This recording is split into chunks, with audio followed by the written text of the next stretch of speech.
tahun-tahun ni kapit dengan apung jadi apung lagi 3 tahun. Kata setengah ulama.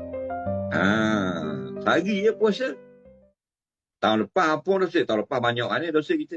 Tahun depan tak tahu lagi. Kena mungkin banyak pada tahun sebelum lagi. Tahun depan. Wallahu'alam. Apung juga. Dengan hari Arafah. Itu kita berpuasa di sini. Dan yang kedua, berdoa. Berdoa tak mesti di Arafah. Di Arafah orang duduk dengan di padang tanah Arafah, dengan di padang pasir dan sebagainya, duduk berwukuf. Kita di sini berdoa. Doa ni. Doa kepada aku. Maka hari ini kita ambil perintah Allah. Doa ni. Doa kepada aku. Kita ambil ini hari yang terbaik. Khairul doa. Doa yaumi Arafah.